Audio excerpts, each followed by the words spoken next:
আমরা এই এপিসোডে হাযা মিসবাহুন এই বাক্যটির তারকিব ও অনুবাদ দেখব ইনশাআল্লাহ।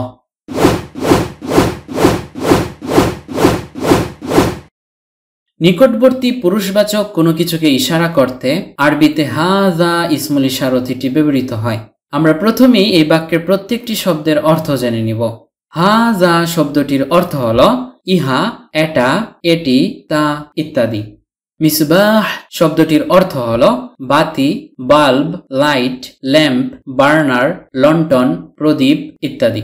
আর তানউইনুন হলো নাকিরতুন তথা অনির্দিষ্টের আলামত। তাই তানউইনুন একটি, কোনো একটি, একটা, কোনো একটা, যে কোনো একটি, যে কোনো একটা ইত্যাদি সব অর্থ প্রদান করে থাকে।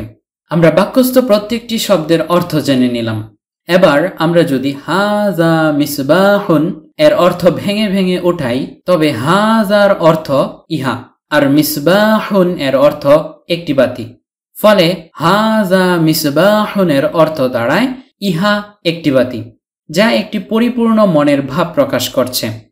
যেহেতু হাযা মিসবাহুন এই শব্দগুচ্ছটি একটি পরিপূর্ণ মনের ভাব প্রকাশ করছে, সেহেতু এটি একটি পরিপূর্ণ বাক্য তথা জুমলাতুন।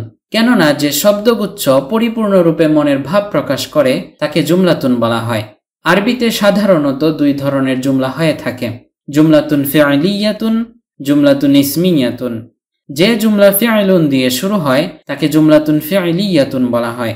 যে জুমলা ইসমুন দিয়ে শুরু হয় তাকে জুমলাতুন ইসমিয়াতুন বলা হয়।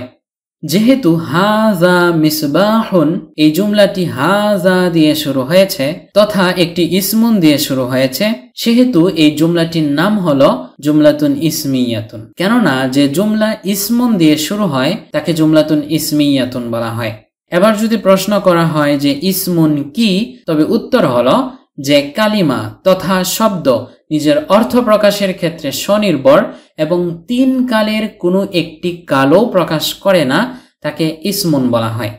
আমরা দেখতে পাচ্ছি যে হাযা এটি একটি শব্দ, এই শব্দটির একটি নির্দিষ্ট অর্থ রয়েছে এবং সে তার নিজের অর্থ প্রকাশের ক্ষেত্রে স্বনির্ভর। আর এই হাযা শব্দটি কোনো কালও প্রকাশ করছে না, মানে হাযা শব্দটি না বর্তমানকাল প্রকাশ করছে, না অতীতকাল প্রকাশ করছে, আর না ভবিষ্যৎকাল প্রকাশ করছে।